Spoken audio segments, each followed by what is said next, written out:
Sustentación, prácticas virtuales. Sustentado por Diana Carolina García Tila. Y práctica virtual, líquido-líquido. Después de terminar la fermentación y la estabilización del vino, este se puede llevar hasta una fermentación acética para la transformación del alcohol presente en el ácido acético. Terminada esta segunda fermentación, se han constituido el vinagre. La práctica consiste en la extracción del ácido acético presente en el vinagre, agua, solución, ácido acético, extraída mediante un solvente orgánico en un sistema de extracción del contacto sencillo. Para lograr separar el ácido acético del vinagre, se analiza la efectividad del éter isopropílico como solvente para la separación de la mezcla. Para diferentes concentraciones, la mezcla agua, ácido acético de una carga de alimento. Lista de equipos. Para realizar esta práctica virtual tenemos que acceder al campus y al entorno de aprendizaje práctico. Tenemos que tener en cuenta los equipos que vamos a utilizar, los cuales son el extractor líquido-líquido, balanza, bomba de alimentación del solvente y alimento y bomba de descarga del extracto y refinado. El procedimiento para realizar esta práctica es el siguiente. Debemos seleccionar el alimento de la mezcla, el agua, ácido acético, que es el vinagre, y su composición másica, y como resultado vamos a obtener los valores de la masa del solvente, el extracto y el refinado. Las variables de entrada y salida son las siguientes. Variables de entrada: caudal de alimentación del vinagre, solución ácido acético, agua, y la composición másica del alimento. La variable de salida va a ser la masa de extracto, masa de refinado y masa del solvente. Aquí podemos ver en la presentación el pantallazo del soporte de la simulación realizada. En el punto A, simular un proceso de extracción líquido-líquido donde varía la masa del vinagre, alimento desde 80 hasta 60 kilogramos, mientras se mantiene la constante de la composición del ácido acético vinagre a un 18%. Tenemos la tabla de resultados obtenidos sobre el ácido acético vinagre al 18% en Virtual Plan, que es líquido a líquido, que fue la primera práctica que realizamos. Entonces aquí podemos evidenciar las entradas, las salidas. La masa del vinagre pues siempre se mantuvo en los 18 kilogramos. La composición másica del alimento pues varió, tenemos 80, 70 y 60, y la masa del extracto también pues varía de acuerdo pues a las entradas, así mismo pues nos va a variar en la salida. En la parte derecha pues podemos evidenciar la gráfica de los ácidos, en la cual sacamos de acuerdo a la tabla de la simulación. Entonces, como análisis de resultados podemos decir que en la gráfica 1, al variar la masa del vinagre y el alimento de 60 a 80 gramos, podemos decir que también se incrementa el uso del solvente para poder extraer el ácido acético contenido en el alimento, siendo esto de una manera pues directamente proporcional. En el punto B, debíamos simular un proceso de extracción líquido-líquido donde varía la composición del ácido acético en vinagre del 18% hasta el 30%, mientras se mantiene una constante de masa del vinagre, el alimento pues al 60 kilogramos. Entonces, bueno, aquí tenemos la tabla. En la masa del vinagre pues tenemos diferentes cantidades de acuerdo a los kilogramos. La composición másica del alimento siempre es constante, es la misma. Y en las salidas también tenemos los resultados.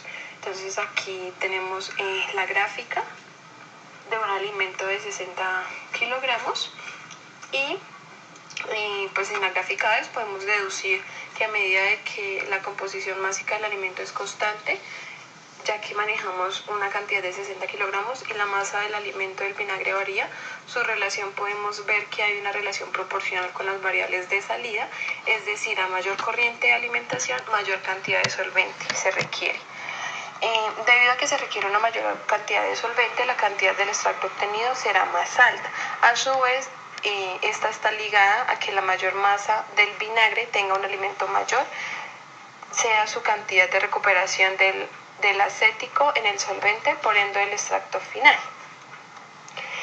Como conclusiones de esta práctica podemos decir que al aumentar la proporción del solvente éter isopropílico obtendremos mayor capacidad de rendimiento en la extracción, pero también se aumenta la masa del refinado, queriendo decir con esto que hay una mayor cantidad de diluyente, agua, para eliminar, es decir, más difícil la purificación del disolvente a la hora de volverlo a recuperar. De igual manera, esta práctica nos permite realizar un reconocimiento de simulaciones de masas con adición de solventes, lo cual nos permitió ver si las cantidades son diferentes y las soluciones pues pueden variar de acuerdo a la cantidad de masa, y de acuerdo a las entradas pues podemos ver los porcentajes que obtuvimos en las salidas. Práctica número 2, Virtual Plan en Spray, sustentado por Diana Carolina García Artila. Objetivo de la práctica de secado. El objetivo general es el estudiar el funcionamiento del secador spray. Los específicos son elaborar una curva de operación del sistema planteado en la práctica y determinar la influencia del caudal de la alimentación, el tiempo de operación y la temperatura del aire del secado. Establecer mediante el análisis de datos la coincidencia que tiene el cambio de las variables de entrada. El secador spray se utiliza dentro de la práctica de leches para la producción de leche en polvo. El secador se alimenta de leche descremada con un contenido de agua 95% en una base de humedad y se pone en contacto paralelo con el aire a 120 grados centígrados, previamente calentado por combustión de metano. Con esta operación se obtiene una partícula de polvo con una humedad deseada. El alimento es atomizado por medio de un sistema de disco centrífugo de velocidad de rotación variable. Esta información pues fue como el resumen que sacamos de Virtual Plan. Lista de los equipos que vamos a utilizar: secador spray, calentador de aire por combustión de metano, soplador de aire, tanques de almacenamiento de leche en polvo, transportador de tornillo y ciclón. Procedimiento: el estudiante debe variar el flujo de leche alimentada por el secador, la temperatura de aire de secado y el tiempo de operación del equipo. En un día de trabajo se determina un tiempo que transcurre para que la gota cambie la humedad y se convierta en una partícula en polvo. Además, se determina la cantidad de leche en polvo producido en unas unidades a un nivel del tanque de almacenamiento. Por último, el usuario pues debemos registrar el caudal del aire necesario para el secado. Tenemos unas entradas y unas salidas. Entonces, en las entradas, el caudal de la leche descremada alimenta el secado, la temperatura del aire del secado, tiempo de operación del equipo y una jornada de trabajo. Variables de salida serían el caudal del aire secado, nivel de la leche en polvo producido en el tanque de almacenamiento. Aquí tenemos el pantallazo de la simulación. La simulación es un proceso de secado en spray donde varía el flujo de la leche, el alimento desde 0.000068 hasta 0.000136 metros cúbicos por segundo. Mientras se mantienen constantes la temperatura del aire a 120 grados centígrados, el tiempo de la operación del equipo es por día, es decir, 12 horas al día. Simular un proceso de secado de spray donde varía la temperatura del aire de 90 grados centígrados hasta 120, mientras se mantienen los constantes, el flujo de la leche del alimento, el tiempo de la operación y pues la misma cantidad de horas. Aquí podemos observar las tablas de los resultados que obtuvimos y la gráfica la cual se realizó en ambas simulaciones. Entonces, en los análisis del secado por spray podemos identificar que en la gráfica variando donde aumenta de la manera positiva el flujo de la leche, las variables graficadas, tiempo de secado y nivel del tanque se muestran ligeramente directas y proporcionales, aunque no es muy notorio esta particularidad, ya que el tiempo del secado de la gota aumenta muy poco, mientras el nivel del tanque y del almacenamiento aumentan considerablemente. Lo que podemos evidenciar es que a mayor flujo de la leche, mayor tiempo de secado requiere gota de leche manteniendo la temperatura constante a las 12 horas. En esta etapa de secado se lleva a cabo la difusión del agua a vapor a través de la interfase aire-humedad y la velocidad a la cual la superficie por difusión es eliminada. Con respecto a la gráfica 1, podemos decir que hay una relación directamente proporcional del tiempo de operación del equipo con respecto al tiempo de la deshidratación de la gota de la leche.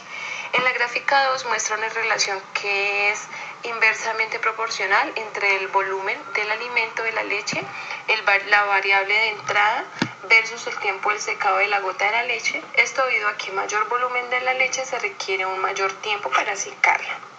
Es importante controlar esta variable, ya que se requiere que la gota de la leche se deshidrate en un tiempo corto, debido a las propiedades de la leche y evitar las reacciones del Maillard que alteran el color de la leche y su sabor. Entonces, si dejamos pasar un tiempo determinado, pues vamos a afectar las características organolépticas del producto. El volumen de entrada de la leche nos suministra una información importante con respecto al volumen de la leche obtenida al final, ya que a mayor flujo de entrada se obtiene un mayor volumen de la leche en polvo obtenida. En la simulación, cuando aumentó de manera positiva la temperatura, la cual es la única variable de entrada que cambia por el comportamiento de las variables de salida como flujo del aire y el nivel del tanque, se ven afectadas, disminuyendo lo cual indica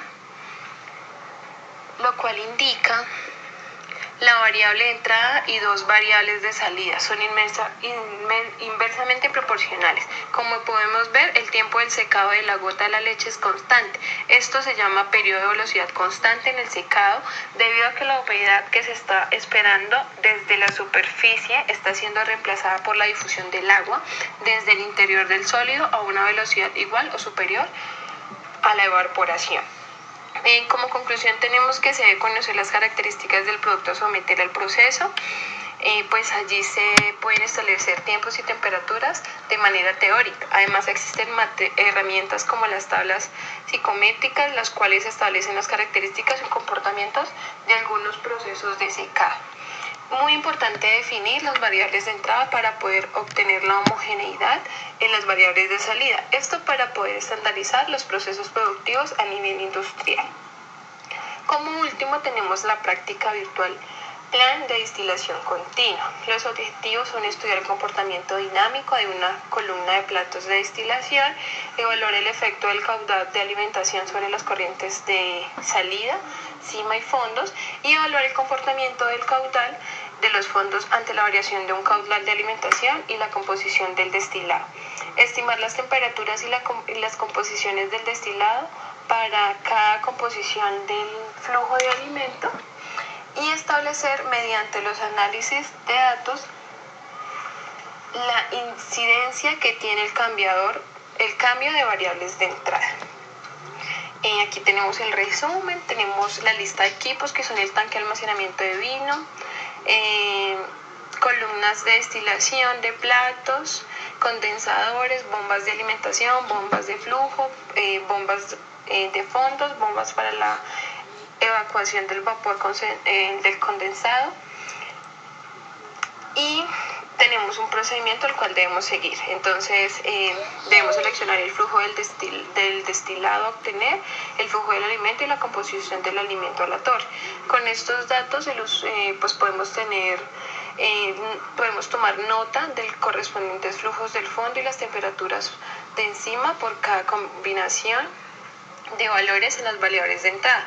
Por último, debemos registrar los datos de la composición del destilado obtenido, pues mediante la simulación. Tenemos unas variables de entrada, unas variables de salida, las cuales especificamos ahí. Y aquí ya pues vemos la simulación y la gráfica con los comportamientos de las variables del caudal, cómo cambia negativamente el flujo del destilado. Entonces podemos ver que se mantiene en un nivel y aquí a cierta temperatura pues entonces ya nos cambia el caudal. Tenemos la segunda simulación, la cual pues el cambio es positivamente en la concentración del vino.